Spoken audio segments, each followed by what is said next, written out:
So, good evening, everyone. Today is Friday, the 3rd April 2026. We are all gathering this time to do this evening chanting to show our respect and homage to the Buddha for his kindness and compassion towards all sentient beings. And we are very fortunate to be born during his dispensation is still there. And we are very fortunate to have this opportunity to learn the Dhamma and practice the Dhamma. Despite we are born after 2500 years later. So today we have one pen from Aloha, Prasit from London, Chanton, who was here helping building the halls, and Lalinta Gunatilake. I'm not sure where she is from. She's from Calgary, Ajahn. Calgary, Canada. Yes, my cousin. Oh, that's a long way.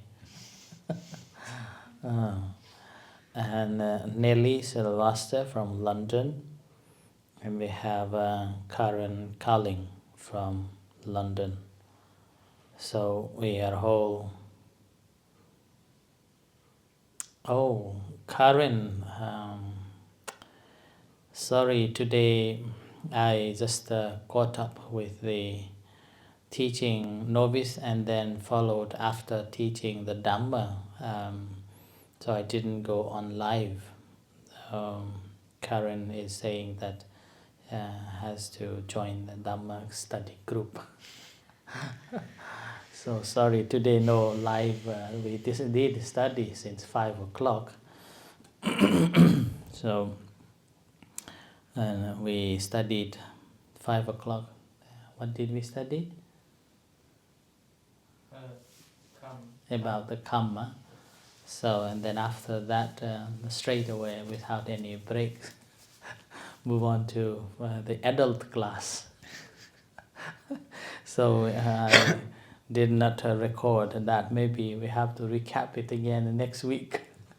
So Karen is always following the Dhamma school, Dhamma studies. So this morning, I was explaining about the benefit of respecting to the Buddha. And we went through all his qualities again, just to know that these are the qualities. As a result, once we pay respect, that there are other benefits that we can receive. So tonight, the second part is the benefit of respecting or reverencing the Dhamma. Yeah? Do you remember Dhamma? What are the Dhamma qualities? How many Dhamma qualities? 9. Is it? Or is it 6? 9. No, 6. 9. 6 qualities. 6. Yeah? 9 qualities of the Buddha, 9, 6 qualities of the Dhamma, and 9 qualities of the Sangha. Right? 9, 6, 9. Okay? Now when we talk about the Dhamma, Dhamma is something that's the natural truth. That we have to remember that it's a truth that the Buddha uncovered and presented to us. So that's why all the teachings of the Buddha throughout this 45 years, throughout his 45 years of a teaching, known as the Dhamma. And those Dhammas are composed into principles. How many principles? You remember? how many? 84,000. Yes, so 84,000 principles. Yeah? We studied that one. And those 84,000 of principles of the Dhammas, then come to the 6 qualities. It has the 6 qualities. So that 6 qualities were Swakhato, Bhagavata, Dhammo, Sanditiko, Akaliko, Ehipasiko, Opanayiko, Pachatang, Veditapo, Vinyohiti. So these are the 6 qualities. And then these 6 qualities, if we study, then we realize that these qualities are very universal. And it gives the encouragement to investigate and find the real meaning of the things. Not like in the theistic religion that you can't question and you have to blindly take it on board, and there no need to investigate much. And the fruits of being a religious is based on how much faith you have onto that the so-called God. Whereas in Buddhism, it's not. So it's all onto the Dhamma. Right? So here it says that this teachings of the Buddha finally leads to the bliss of Nibbana. So ultimate goal of study the Dhamma is to attain the Nibbana. So what is the Nibbana, Gavin? We just studied early on. What is the Nibbana? The ultimate death. Ultimate death? What is what is the state of a Nibbana that we discussed? The non-returning, isn't it? Mm-hmm. What is that? You remember? Greed. No greed? No hatred, no delusion. Yeah. So the state of a no greed, no hatred and no delusion is the quality of a Nibbana. And then Gavin said that it's the ultimate death.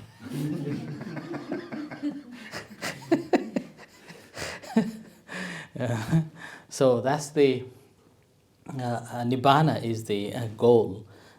So it then the study, so further on it says, so it comprises 7 qualities.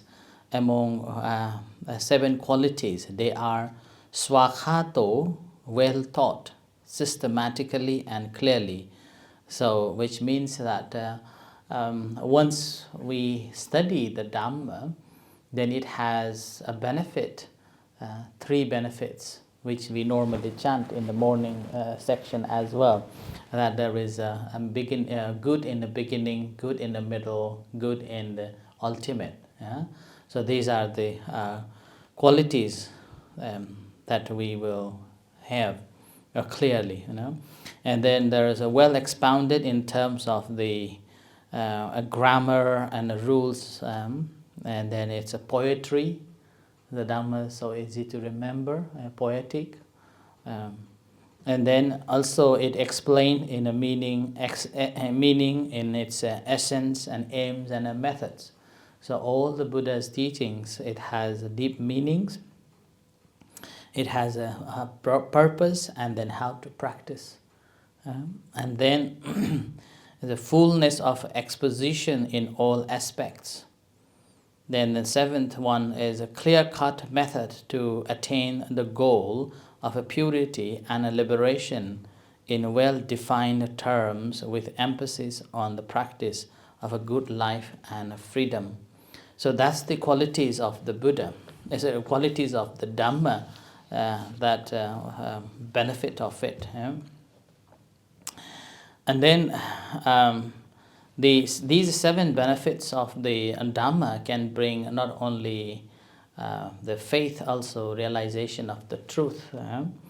So when we look at these 6 Dhammas, what we can see that first of all, we will have a clarity and a trust in the methods of the practice.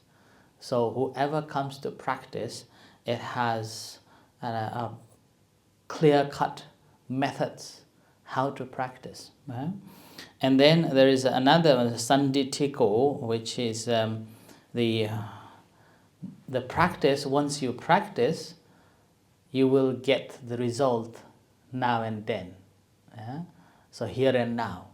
So that's another benefit.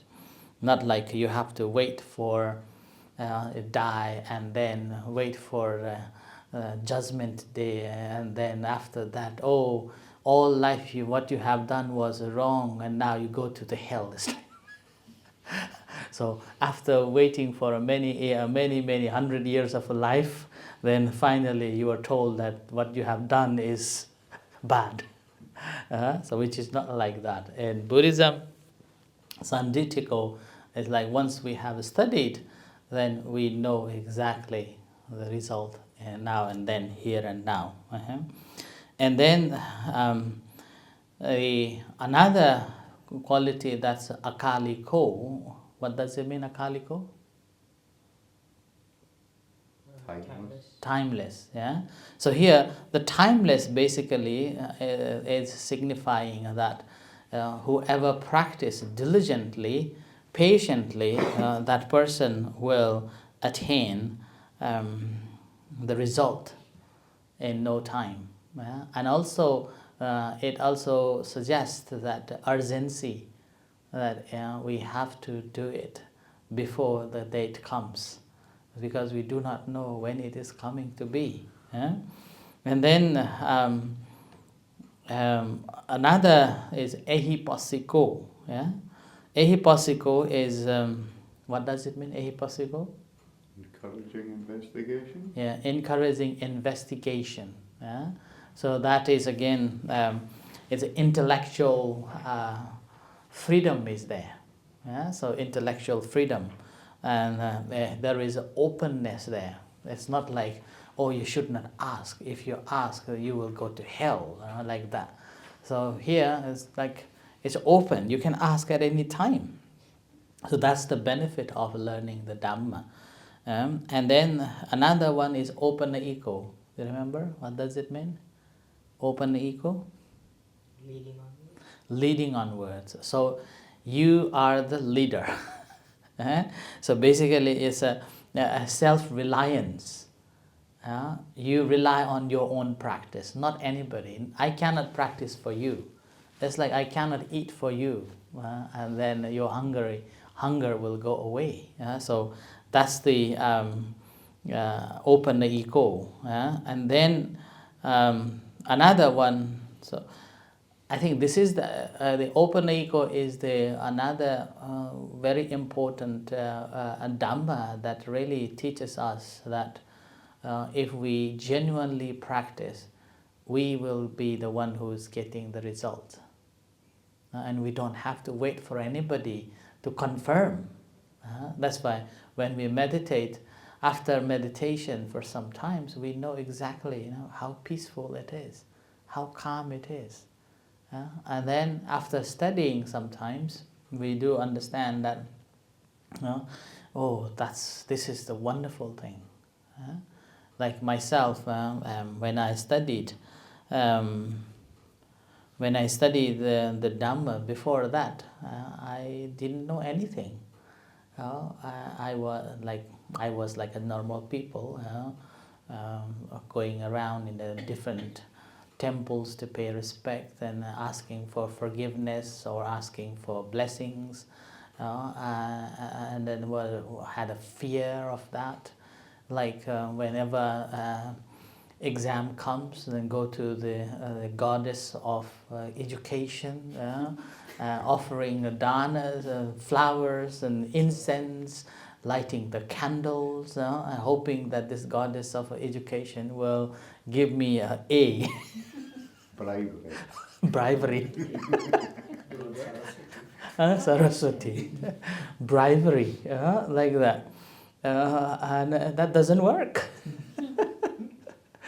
And then there was a time I created the Shiva Linga, called Shiva Linga, the Lord Shiva's this little statue. So I created with the actually I was studying his life, his legend, and I started that because every year for 1 month in my family we read Shiva's legend every night, one chapter a night. And I started it since I was 12. So somehow I absorbed all these stories in me. And then one day when I went to, when we were playing in the river, nowadays you cannot play in the river there, so dirty. Those days we were playing in the river, having swimming and washing our clothes and like that. And then on one day, somehow I come across with this black soil, the black earth, soil, and it's very sticky. So we normally use it for other purposes as well. And then I thought, oh, this is a good one. I will make this Shiva Linga statue. So I made it and I took it home. And my father said that, oh, you cannot make it. This is not a good thing. If you make it, you have to either put it in the right way and you have to make a ceremony to enshrine it. Otherwise, you will seek or so many things he told me. And that really scared me because all the time I've been studying or reading this chapter by chapter every night. That already scared me of him.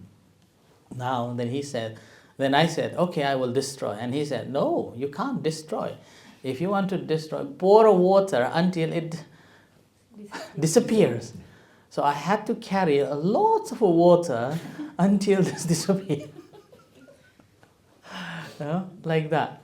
So that such practices were there, and always had this fear of doing, if I don't do this, if I do this, always fear of that. But after I came to study Buddhism and then practicing the Dhamma, that's completely different. It's your action that defines.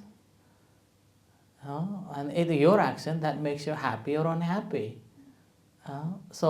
And it's rather than thinking of that or thinking of this, so I'm thinking of my own mental state, thinking of myself.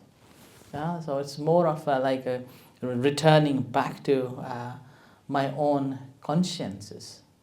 So introspective analysis, investigation there.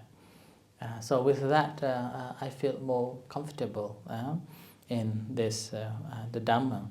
So then the last one is Pachatang Vejitabbo Vinyuhiti, right? Vinyuhi.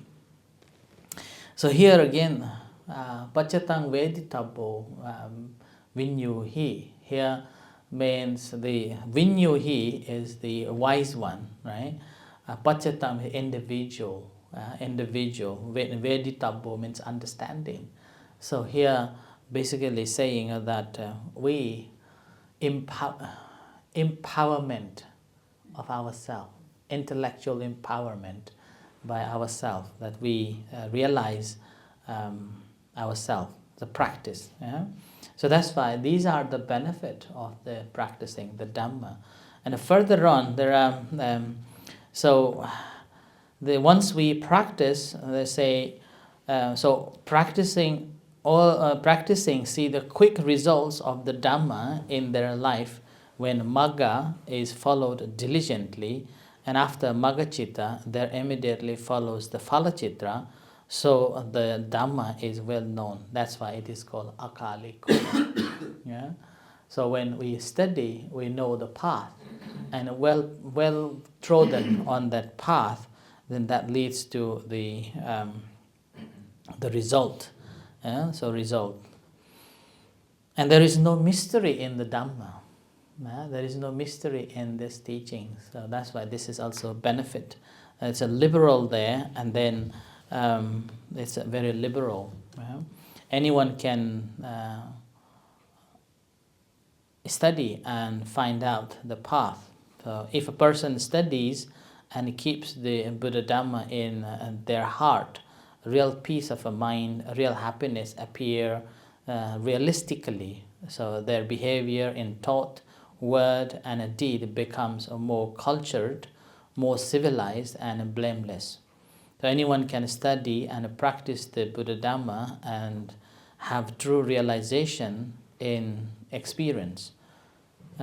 Although it looks like individualistic, the Buddha's teachings is the common property of all kinds, yet the benefit come to each individual who follow the Dhamma. And in a short form, if you look at that, Eightfold Noble Path is very common to all.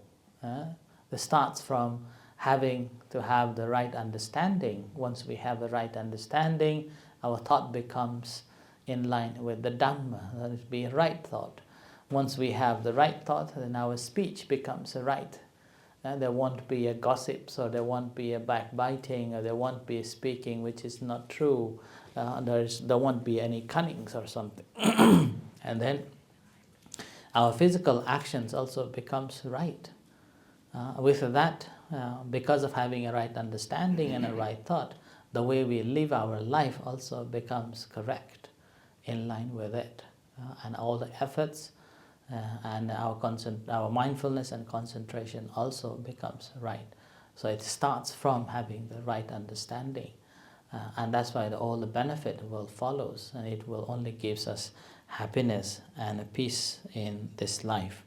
So that's why this is the benefit of learning the Dhamma, and this is a bit different than any other the faith groups. And this Dhamma has two layers. One is mundane and the second is super mundane. Mundane in a sense that we will have a wider knowledge about everything to live our life much comfortably, and then super mundane in a sense that we will understand our true life, that why our life or what is our life.